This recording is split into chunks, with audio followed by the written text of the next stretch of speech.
السلام علیکم ورحمۃ اللہ وبرکاتہ۔ ناظرین گرامی، پروگرام میں ایک دفعہ پھر حاضر خدمت ہیں، ایک دفعہ پھر خوش آمدید، اور آپ دیکھ رہے ہیں ایکسپریس نیوز کی خصوصی رمضان ٹرانسمیشن خیر رمضان، اور ہمارا سیگمنٹ ہے ناظرین خیر و عافیت۔ ہمارے ساتھ موجود ہیں آج علامہ تقی مہدوی صاحب، ہمارے ساتھ موجود ہیں پروفیسر انوار احمد زئی صاحب۔ آپ دونوں شخصیات کی تشریف آوری کا بہت بہت شکریہ۔ ہمارا آج موضوع ہوگا کار خیر، اور یقیناً عبادات جو ہیں وہ بھی خیر کا باعث بنتی ہیں، بیکاز ایک تو اللہ تعالیٰ کی خوشنودی حاصل ہوتی ہے، پھر اگر آپ دیکھیے تو عبادات کا فلسفہ ہی یہی ہے کہ اگر آپ صحیح طریقے سے عبادت کو کریں ناظرین گرامی، تو عبادت آپ کو کار خیر ہی کی طرف لے کر جاتی ہے۔ ذرا سوچئے آپ کہ آپ فجر کی نماز کے وقت آپ فجر کی نماز پڑھتے ہیں، اور پھر جب ظہر کے وقت جاتے ہیں تو ہم جا کے نماز پڑھ لیتے ہیں مسجد میں یا گھر میں بھی اگر کوئی پڑھ لیتا ہے، لیکن کبھی سوچئے کہ جب ہم باری تعالیٰ کی خدمت میں حاضر ہو کر گئے ہیں اور پھر ہم ایسے عبادت کرنے کا حکم ہے کہ جیسے ہم اسے دیکھ رہے ہیں، ورنہ وہ تو ہمیں دیکھ ہی رہا ہے۔ اس فجر کے بعد جب ظہر پہ ہم دوبارہ جاتے ہیں تو اس دوران جو کچھ ہم نے کیا ہے، آپ سوچئے کہ اگر ہم یہ سوچ کر جائیں کہ کیا یہ وقت ہم نے بالکل عین اس کی جو ہدایات ہیں اس کے مطابق گزارا ہے، اور پھر ہم دوبارہ اس کی خدمت میں جا رہے ہیں اور ہم اسے دیکھ رہے ہیں یا وہ ہمیں دیکھ رہا ہے اس دوران کا عرصہ، تو اس دوران کا جتنا بھی عرصہ ہے اپنے اخلاقیات کے حوالے سے، اپنے اعمال کے حوالے سے، اپنے معمولات کے حوالے سے، اپنے لین دین کے حوالے سے وہ ہم نے کیسے گزارا ہے، اور پھر ظہر کے بعد عصر آتی ہے، اس دوران ہم نے کیسے گزارا ہے، پھر عصر کے بعد مغرب آتی ہے، اس دوران ہم نے کیسے گزارا ہے، مغرب اور عشاء کے دوران ہم نے کیسے گزارا ہے۔ 5 مرتبہ خالق کے پاس ہم جاتے ہیں اور 2 صورتیں ہیں کہ ہم اسے دیکھ رہے ہیں یا نہیں تو وہ ہمیں دیکھ رہا ہے۔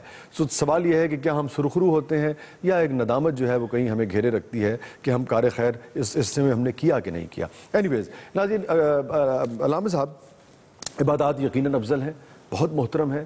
میں خود یہ سمجھتا ہوں کہ عبادات بہت ہی اہمیت کی حامل ہے، اور اس لیے اور زیادہ اہمیت کی حامل ہیں کہ خالق کو بھی خوش کرتی ہے اور خلق خدا کو بھی خوش کرنے کی تلقین جو ہے ہمیں عبادت سے ملتی ہے۔ روزہ ہو، نماز ہو، حج ہو، زکوٰۃ ہو، سب کے اندر خلق کی خدمت کا پہلو جو ہے وہ کہیں نہ کہیں سے ملتا ہے، نہیں تو ہدایت ہمیں ملتی ہے۔ اب یہ فرمائیے کہ جو کار خیر ہے اس کو کس طریقے سے تقسیم کیا جائے گا، اس کی اگر لسٹ بنائی جائے تو کس طریقے سے کھولیں گے اس موضوع کو؟ اعوذ باللہ من الشیطان الرجیم، بسم اللہ الرحمن الرحیم۔ جس طریقے سے آپ نے فرمایا کہ کار خیر جو ہے وہ بہت وسیع موضوع ہے، اور ہمیں کم از کم اس کو کیٹیگرائز اس محفل کے اندر کر لینا چاہیے کہ کیا جو ہے وہ کار خیر کے اندر کون سی چیزیں جو شامل ہیں۔ تو 2 حصوں میں ایک طریقے سے تقسیم کیا جا سکتا ہے کہ مثلاً جو اعمال ہیں پروردگار سے مربوط ہیں جنہیں حقوق اللہ کہا جاتا ہے، اور کچھ جو ہیں وہ بندگان خدا سے مربوط ہیں جنہیں حقوق العباد کہا جاتا ہے۔ پھر یہ جب ہم کار خیر کہتے ہیں تو میرے جیسے جو کم پڑھے لکھے ناظرین ہیں نسبتاً، کار خیر کا مطلب ہے خیر کا کام، بالکل خیر کا عمل، خیر کا کام، اعمال خیر، اعمال خیر۔ جی، تو اس کے اندر پھر جب بندوں سے مربوط اعمال کی بات آتی ہے تو پھر اس کے اندر مزید کیٹیگریز بن سکتی ہے کہ جیسے بعض روایتوں کے اندر کہا گیا، اور ہمارے یہاں عام طور پر صرف اسے ایک ہی انداز سے پڑھا جاتا ہے اور سمجھا جاتا ہے کہ صفائی نصف ایمان ہے، جبکہ جہاں پر یہ لکھا ہوتا ہے اسی کے نیچے سب سے زیادہ کوڑا کرکٹ موجود ہوتا ہے، نجاست، سب کچھ۔ تو ہم یہ کہتے ہیں کہ صفائی نصف ایمان ہے، یعنی الطہارۃ نصف الایمان یا النظافۃ نصف الایمان، مختلف تعبیرات احادیث کے اندر آئی ہیں۔ تو یہاں پر صرف نصف ایمان صفائی ستھرائی کو نہیں کہا گیا، بلکہ اگر احادیث کا مطالعہ کیا جائے تو بہت ساری ایسی چیزیں جس کو نصف ایمان کہا گیا۔ مثلا التودد، غالباً یہ لفظ استعمال، التودد نصف الایمان، یعنی محبت کرنا ایک دوسرے سے، سبحان اللہ، یہ بھی نصف ایمان۔ سبحان اللہ۔ ایک مرتبہ کہا گیا اگر تم رشتے ازدواج کے اندر منسلک ہو جاتے ہو تو تمہارا آدھا ایمان بچ گیا۔ سبحان اللہ۔ اس کا مطلب یہ ہوا کہ کئی ساری چیزیں ہیں کہ جو انسان کی زندگی کے اگر ہم یہ کہیں کہ ہمیں سمجھانے کے لیے باقاعدہ ایک ایکسپریشن بھی استعمال ہوتا ہے کہ بھئی اس کا مطلب ہے کہ اس کی بے پناہ اہمیت ہے۔ بالکل جناب، جہاں تک واجبات کی بات ہے کہ پنجگانہ نماز واجب ہے، ماہ مبارک رمضان کے روزے واجب ہے، حج سال ہر زندگی میں ایک مرتبہ واجب ہے، ہر سال جو ہے وہ زکوٰۃ اور خمس واجب ہے۔ تو جو واجبات کی حد تک ہے وہاں تک تو انسان انجام دے، واجبات کو بھرپور طریقے سے انجام دے، چونکہ اس میں تو کوئی وہ نہیں ہے نا، اس کے اندر تو آپ معاف کرنا چاہے گا تو کر دے گا، لیکن اور آپ نے بہت خوبصورت تعبیر استعمال کی کہ یہی جو واجبات ہے یہ انسان کو راستہ دکھاتی ہے دوسرے اعمال خیر کے لیے۔ تو قرآن مجید جب انسان پڑھ رہا ہوتا ہے، نماز کے اندر ہوتا ہے، تو وہ دوسرے اعمال کی طرف اشارہ کر رہی ہے، بالکل ایسے ہی۔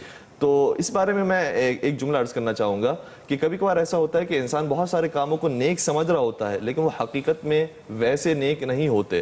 مثلا جو ہے وہ ایک مولا متقیان امیر المؤمنین حضرت علی ابن ابی طالب صلی اللہ علیہ وسلم کی حدیث ہے. ارشاد فرماتے ہیں کہ صلاح ذات البین افضل من عامۃ الصلاۃ والصیام, کہ آپس میں ایک دوسرے کو صلح کروانا اور دوستی کروانا یہ عام نماز روزوں سے بہتر ہے, کیونکہ انسان اگر ایک دوسرے سے قریب ہوگا. لیکن لفظ استعمال ہوا عام نماز, عام نماز, اس میں واجب کا فرض کا ذکر نہیں ہو رہا, بالکل نہیں ہوا.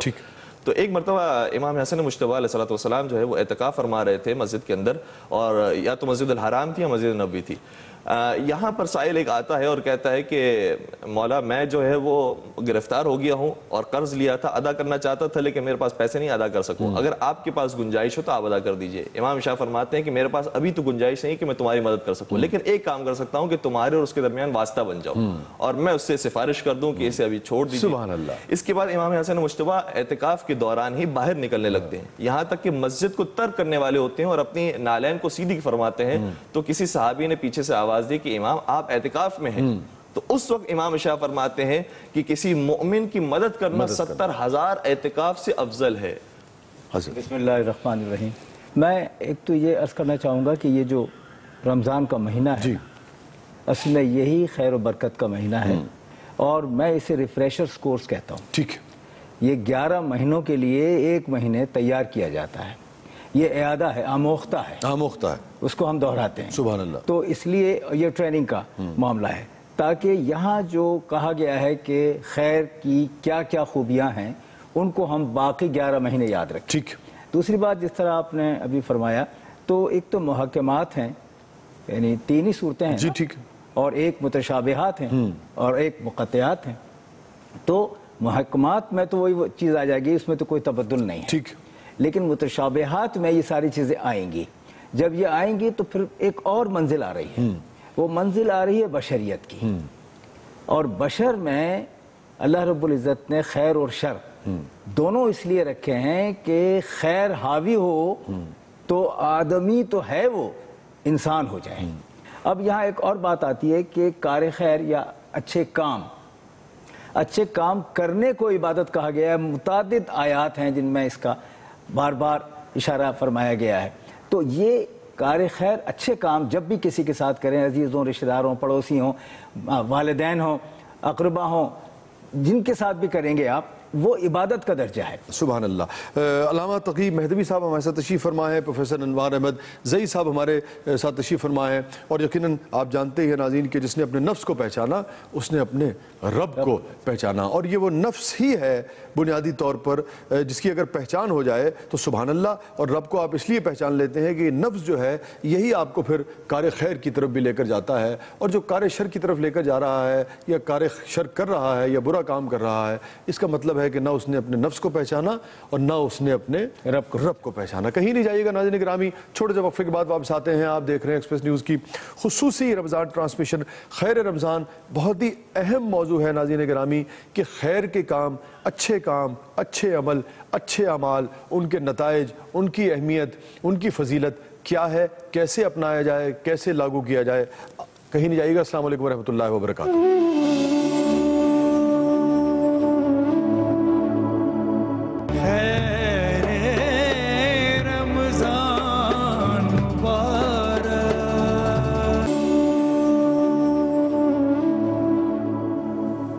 السلام علیکم ورحمۃ اللہ وبرکاتہ. ناظرین گرامی, پروگرام میں ایک دفعہ پھر حاضر خدمت ہے. آپ دیکھ رہے ہیں ایکسپریس نیوز کی خصوصی رمضان ٹرانسمیشن خیر رمضان. جو ہمارا سیگمنٹ ہے وہ ہے خیر و عافیت, اور جو ہمارا موضوع ہے اس کا وہ ہے کار خیر, خیر کا کام, اچھے عمل, اچھے اعمال. اور ہمارے ساتھ موجود ہے علامہ تقی مہدوی صاحب, ہمارے ساتھ موجود ہے پروفیسر انوار احمد زئی صاحب. اور ناظرین گرامی, انسان بذات خود کچھ نہیں ہے, کچھ بھی نہیں ہے, اور اس کے اعمال جو ہیں وہی اس کی اصلیت کا, اس کے ہونے نہ ہونے کا, اس کے اچھے برے ہونے کا تعین کرتے ہیں. بقول اقبال, عمل سے زندگی بنتی ہے, عمل سے زندگی بنتی ہے, جنت بھی جہنم بھی. یہ خاکی یعنی کہ ہم انسان, یہ خاکی اپنی فطرت میں نہ نوری ہے نہ ناری ہے, نہ جنت لے کر آیا ہے خود وہاں سے، نہ دوزخ کا جناب جسے کہیے کہ سزا لے کر آیا ہے. جو کچھ ہے وہ اپنے عمل سے یہی وہ پیدا کرتا ہے اپنے لیے، اور اس کا اہل اپنے آپ کو ثابت کرتا ہے یا اس کی سزا پاتا ہے. ایسے ہی حضرت؟ بالکل. علامہ صاحب آپ نے جو بات ارشاد فرمائی میں اسی کو ہی جاری رکھوں گا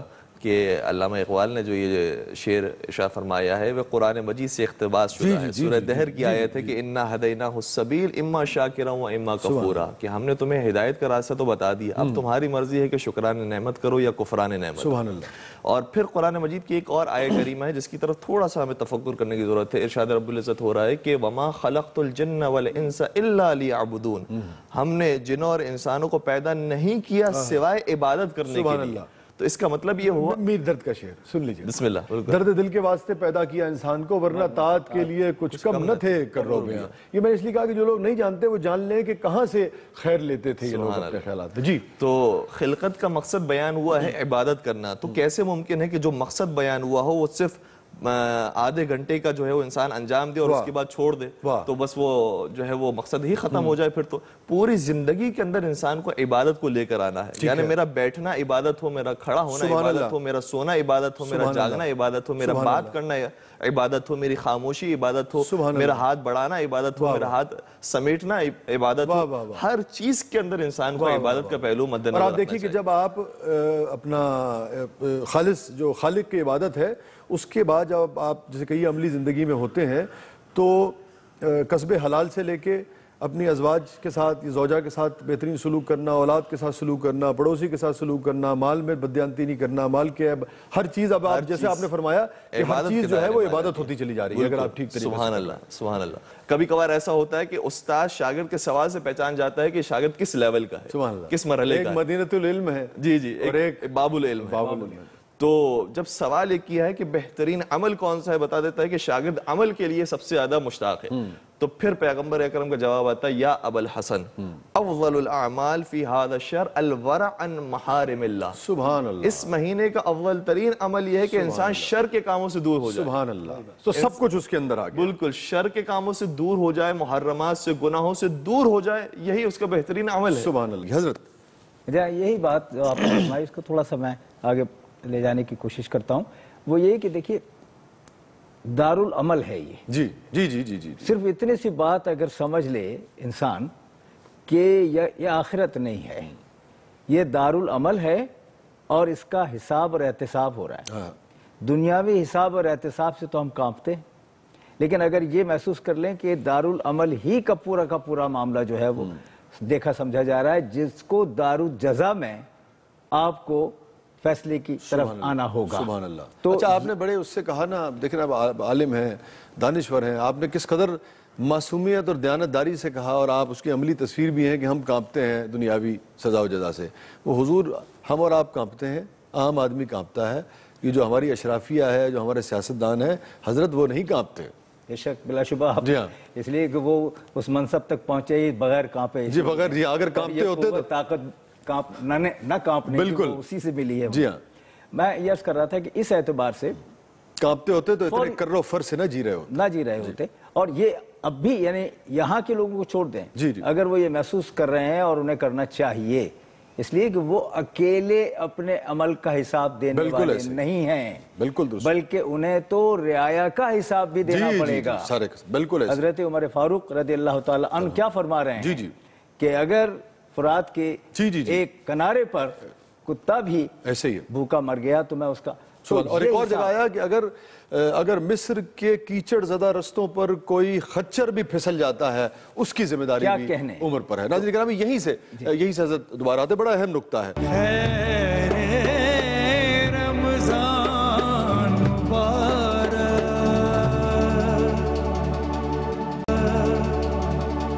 بات جو ہے وہ کار خیر سے، عوام سے، انفرادی سطح سے چلتی ہوئی ناظرین گرامی ذرا تھوڑا سا حکمرانوں پر آئی ہے، تو اس پہ بھی ہم بات کرتے ہیں.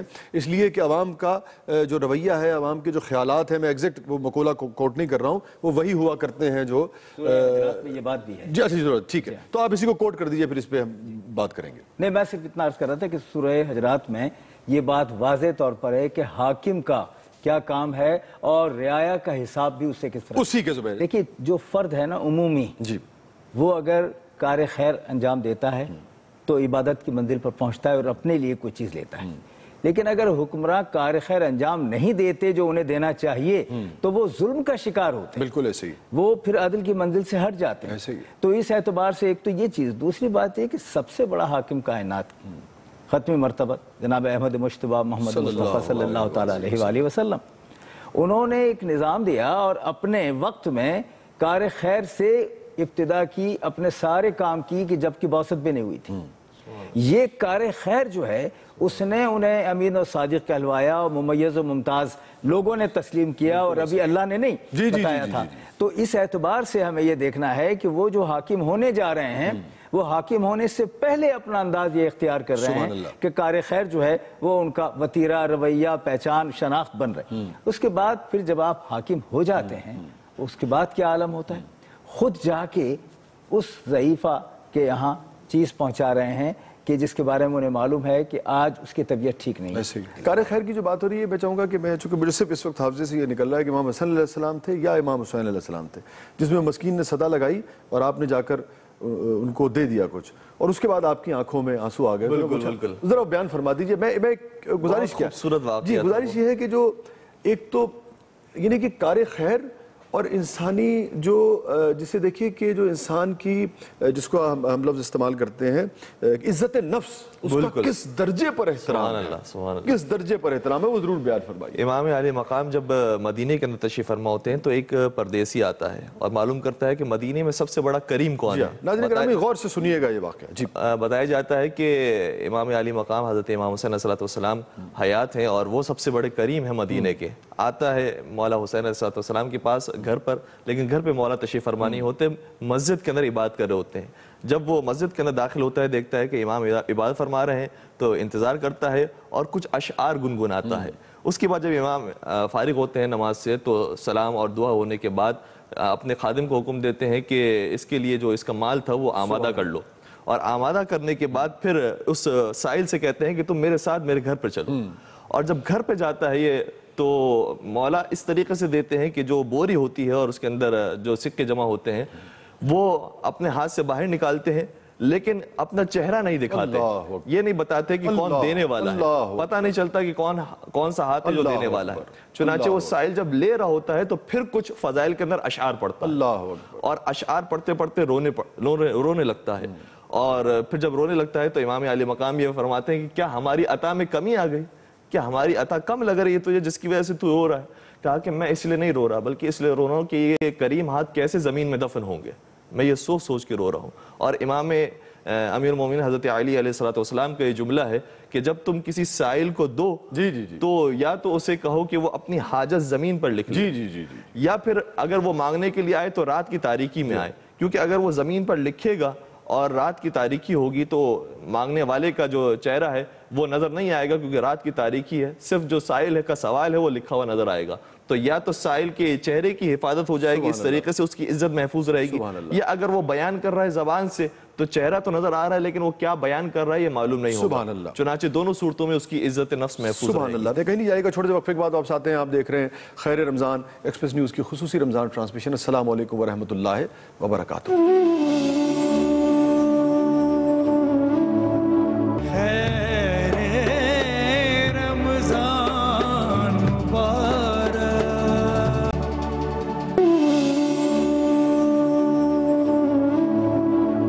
السلام علیکم ورحمۃ اللہ وبرکاتہ. ناظرین گرامی پروگرام میں دوبارہ حاضر خدمت ہیں. آپ دیکھ رہے ہیں ایکسپریس نیوز کی خصوصی رمضان ٹرانسمیشن خیر رمضان. ہمارے ساتھ موجود ہیں علامہ تقی مہدوی صاحب، ہمارے ساتھ موجود ہیں پروفیسر انوار احمد زئی صاحب. اچھا اب یہ فرمائیے حضرت کہ ایک عام آدمی، ایک زلف تراز جو ہے، ایک نان بائی جو ہے، ایک ٹیکسی چلانے والا جو ہے، ایک کوئی آدمی جو کم کماتا ہے 6,000 روپے، 7,000 روپے، 8,000 یا اس سے کم یا اس سے زیادہ، جو بظاہر عام آدمی کہلاتا ہے لیکن یقیناً میں سمجھتا ہوں کہ خاص آدمی ہے. خاص آدمی اس لیے ہے کہ بہت ہلکا ہے.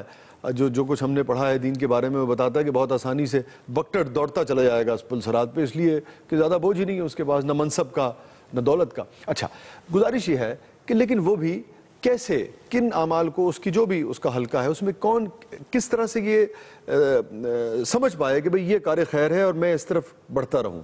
مطلب اگر اب چونکہ ایک طویل فہرست ہے لیکن موٹی موٹی بات اگر جنرلائز کر کے سمجھائی جا سکے کسی کو. نہیں، ایک تو یہی چیز کہ آپ نے اشارہ کیا، یہ ہم نے جن کو عام سمجھا ہے وہی خاص ہیں. جی اصل میں ہم نے منصب سے وابستہ لوگوں کو خاص کہا، اور جو اللہ کا پیغام سن رہے ہیں اور اس کے تابع ہیں جی اور تقلید کر رہے ہیں ان کو ہم عام کہتے ہیں. ہمارے نزدیک تو وہی خاص ہیں، جی ہاں، اس لیے کہ وہ اللہ کے نزدیک جی خاص اللہ ہیں. کے نزدیک تو ایک تو یہ بات ہے. دوسری بات یہ ہے کہ وہ کیا کرے. ایک چیز جسے ضمیر کہا جاتا ہے وہ اندر سے خود کہتا ہے کہ کیا کریں. ٹھیک ہے. اس کی آواز کو دبانا یہ بھی شر ہے، یہی کہا گیا ہے. اس لیے اس کی آواز کو بلند کیا جانا چاہیے. اور پھر وہ جو ابھی آپ نے بھی اشارہ فرمایا تھا کہ تقسیم کرنا، اور دیکھیے اس میں بھی ہم نے عجیب اچھا میں گزارش کروں آپ سے یہ بھی فرمائیے. بعض اوقات حضرت یہ بھی ایک تھوڑا سا ابہام ویگ ایشو ہوتا ہے. جیسے ہمارے ہاں تعلیم نہ ہونے کی وجہ سے دینی اور دنیوی دونوں طرح کی اور جہالت کی اضافے کی وجہ سے ایک مسئلہ یہ میں نے دیکھا ہے لوگوں کو کانسیپٹ نہیں ہے بعض چیزوں کا. مثال کے طور پہ عام آدمی بھی اور بڑے بڑے عمرا بھی میں نے دیکھا ہے رات کو 3 بجے آ کے ہارن پہ ہارن دے رہے ہوتے ہیں. پوری خلقت سوری ہوتی ہے، چوکیدار کو بھی اٹھاتے ہیں. سگنل توڑنا ہمارے یہاں معمول ہے. بہت ساری چیزیں ایسی ہیں جو کار خیر ہیں یا شر کی طرف لے کے جاتی ہیں. ہمارا کانسیپٹ نہیں ہے. میں کہنا کیا چاہ رہا ہوں کہ ہمیں پتہ ہی نہیں ہے، ادراک ہی نہیں ہے. جیسے حضرت علی کربلا وجہ نے فرمایا تھا نا کہ سب سے بری عادت وہ ہے جس کے بارے میں ادراک نہ ہو. چونکہ نہ ادراک ہوگا نہ آپ اسے درست کرنے کی کوشش کریں گے. تو ضمیر کا معاملہ تو تب آئے گا نا جب ضمیر بیچارہ سمجھے گا کہ اچھا کیا ہے برا کیا ہے. اس حوالے سے کیا کہیں گے؟ نہیں، اس میں سب سے اہم بات یہ ہے کہ وہ جو آواز ہے نا جی اس کے لیے کسی امتیاز کی ضرورت نہیں ہوتی. اچھا دیکھیے یہ کہا گیا ہے کہ انسان خیر پر پیدا ہوا. جی درست. تو جیسے ہی اس دنیا میں پہلا سانس لیا اس نے، وہ اس کی بنت میں شامل ہو گئی ہے. یہ جو ایک کیفیت ہے اسی کا نام کار خیر. ٹھیک ہے ٹھیک ہے. تو ہر معاملے میں ایثار جو ہے، مطلب میں اگر ایسی آپ کو بہت ہی معمولی سی مثال دوں کہ اگر کوئی رستہ مانگ رہا ہے گاڑی کا اور آپ بھی کبھی جلدی ہے لیکن آپ اسے رستہ دے دیتے ہیں، اسے جانے دیتے ہیں، تو یہ بھی کار خیر ہے. ایمبولینس آ رہی ہے. جی ایمبولینس تو بہت ہی ایک وہ سب سے اہم چیز وہی نا. یعنی اس کا امتیاز تو ہمیں شاید نہ ہو کہ کون جلدی میں ہے کیسا ہے، لیکن خاص طور سے وہ یا ہم یہ دیکھ رہے ہیں کہ ایک شخص گزر رہا ہے بڑی مشکل سے، معمر ہے، اور اس کو ہم نے اپنی گاڑی کو روک لیا ہے، اس کو جانے دیا ہے. یہ بھی کار خیر ہے. یہ ایک ایک چیز ایسی ہے اللہ رب العزت نے بنائی کہ اگر آپ اس کا خیال کریں تو آپ کو اس کا اجر جو ہے وہ نہ جانے. میں آپ ہی کے جملے کو اگر دہراؤں، اور چونکہ مجھے لگتا ہے کہ پوری بات اس میں سمٹی ہوئی ہے. آپ نے یہ فرمایا کہ اپنے آپ کو ایسے جلانا یا اپنے آپ کو اس طریقے سے تکلیف خود سہ لینا مگر دوسرے کے لیے آسانی پیدا کرنا، جلا بخشنا اسے. جلا بخشنا. اور یہ ایک چیز عرض کر دوں کہ رمضان جی یہ عربی میں رمضان ہے، اور رمضان کا لغوی مطلب جو ہے وہ خرابیوں کو جلانا ہے. ٹھیک ٹھیک. تو یہ پورا مہینہ اصل میں مدد دیتا ہے کہ ہم خیر کی طرف آئیں تاکہ اب تک کی ہماری جو برائیاں خرابیاں ہیں وہ خود ہی جل جائیں. ٹھیک ہے. آخر میں ہم دعا کی طرف بڑھیں گے. علامہ تقی مہدوی صاحب کی طرف ہمارے ساتھ موجود ہیں پروفیسر انوار احمد زئی صاحب، اور جو کار خیر جو ہمارا آج کا موضوع ہے علامہ صاحب، اس میں آخر میں آپ اگر کچھ کہنا چاہیں اور پھر دعا. میں بس عرض یہ کرنا چاہوں گا کہ جو آپ نے بیان فرمایا اور حضرت نے بھی جواب دیا کہ کون سا مرحلہ وہ ہے کہ جس کے بعد انسان اس ڈگر پہ چل پڑے کہ وہ کار خیر انجام دینے لگے. تو بہت اچھا اشارہ تھا کہ قربانی جو ہے وہ انسان اپنے ذہن میں رکھے، ہمیشہ ایثار کو جو ہے وہ مد نظر رکھے. اور قرآن مجید میں بھی اس کی تائید موجود ہے کہ ام حسبتم ان تدخلوا الجنۃ ولما يعلم الله الذين جاهدوا منكم ويعلم الصابرين، کہ کیا تم یہ سمجھتے ہو کہ تم ایسے ہی جنت میں چلے جاؤ گے جبکہ تمہاری جد و جہد کا اور تمہارے صبر کا اب تک امتحان نہیں لیا گیا ہے. تو یہ تو ہمیشہ ہے کہ انسان کو قربانی دینا ہے. حضرت دعا کروا دی. بسم اللہ الرحمن الرحیم. ماہ مبارک رمضان کی ساعتیں پروردگار ماہ مبارک رمضان کی تمام برکتوں کو سمیٹنے کی ہم سب کو توفیق عطا فرما. اس ماہ مبارک رمضان میں تلاوت قرآن مجید کرنے کی ہم سب کو توفیق عطا فرما. قرآن مجید کی تلاوت کے ساتھ اس کے ترجمے کو پڑھنے کی، اس کی تفسیر کو جاننے کی، اس پر عمل کرنے کی ہم سب کو توفیق عطا فرما. آپس میں بھائیوں کے اندر خلوص کا رشتہ قائم فرما. ملک پاکستان کو استحکام عطا فرما. جہاں جہاں مسلمان آباد ان تمام کی جان مال عزت و آبرو کی حفاظت فرما. پالنے والے جو شرعی حاجات اپنے ذہن کے اندر رکھتے ہیں، اگر وہ حاجات ان کے حق میں بہتر ہے تو انہیں قبول فرما. اگر ان کے حق میں بہتر نہیں ہے پروردگارہ قیامت میں انہیں اس سے بہتر اجر عطا فرما. پالنے والے ان ساری دعاؤں کو اپنی بارگاہ میں مستجاب فرما. اللہم صلی علی محمد و آلہ الطاہرین.